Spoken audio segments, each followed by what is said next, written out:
Welcome to True news.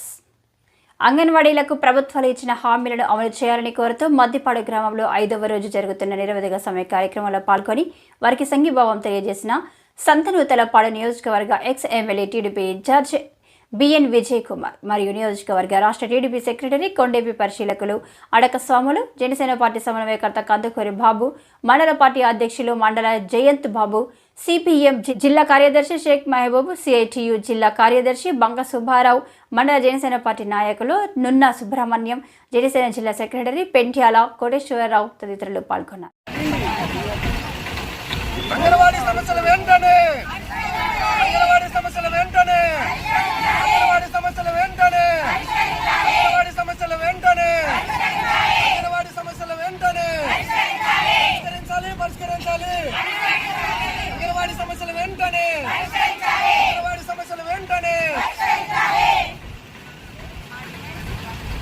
కనీస వేతనం 26,000, కనీస వేతనం 26,000. మనమే కాదు, ప్రజలను అందరినీ కూడా మోసం చేసి ఒక ముఖ్యమంత్రిని ఎన్నుకున్నాం కాబట్టి మీరందరూ కూడా ధైర్యంగా ఉండండి. పోరాడితే సంఖ్యలు అన్నట్టుగా మీకు ఎవరికి భయం లేదు. మీరు పోరాటం చేయండి. వీళ్ళంత వరకు చేయలేనప్పుడు మనమే వెనక్కి సర్దుకొని మన ఉద్యోగాలు మనం చూసుకొని రాబోయే గవర్నమెంట్ లో మన సమస్యలు మనం పరిష్కరించుకుందని చెప్పని మీరందరూ కోరుతూ మనం ఈ అవకాశం ఇచ్చిన వారికి ధన్యవాదాలు చేస్తూ సిఐటి అన్ని కార్మిక సంఘాలు కూడా ఇప్పుడు మేము తెలియజేస్తున్నాం. మరి నేను ఒక ఎంప్లాయీని, రిటైర్డ్ ఎంప్లాయీని, మాజీ ఏపీఎన్జీఓ లీడర్ని. మీరు కొంతమంది తెలిసే ఉంటుంది. మా బండిశ్రీలు రాష్ట్ర నాయకుడు, ఆయనతో కలిసి అసలు పోరాటం చేసిన వ్యక్తిని.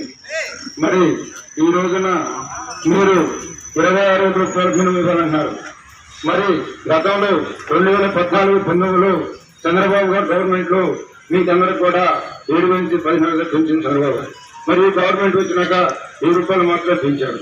మరి 2019 నుంచి పాదయాత్రలో మీ అందరికీ వదిలేసి మీ మీద ముద్దులు పెట్టి బజారు చేసి, అంటే ప్రజలందరి మీద కూడా ఎలా మనకు వాగ్దానాలు చేశారో మీ అందరికీ చేసి అలాంటి ముఖ్యమంత్రిని మనం అనుకున్నాం. ఆ రోజున 2019లో నేను పెట్టేది మరుక్షణమే సంఘాలు కానీ చెప్పారు. ఓటు వేస్తుంటే మనం 70% ఓటు వేస్తున్నాము, మునిగిపోతామని చెప్తే నువ్వేం చెప్పేదన్నారు. ఈ రోజున ఎవరు మునిగిపోయింది మన అందరూ తెలుసు. ఈ రోజు 4 ఉన్నారు ఈ రాష్ట్రంలో, 4 స్తంభాల నాయకులు. ఇప్పుడే చేసుకోబట్టి మధ్యపాడు మండల తెలుగుదేశం పార్టీ అధ్యక్షుడు జయంత్ బాబు గారు, అదేవిధంగా జనసేన అధ్యక్షులు, మిగతా సభ్యులకు, అంగన్వాడీ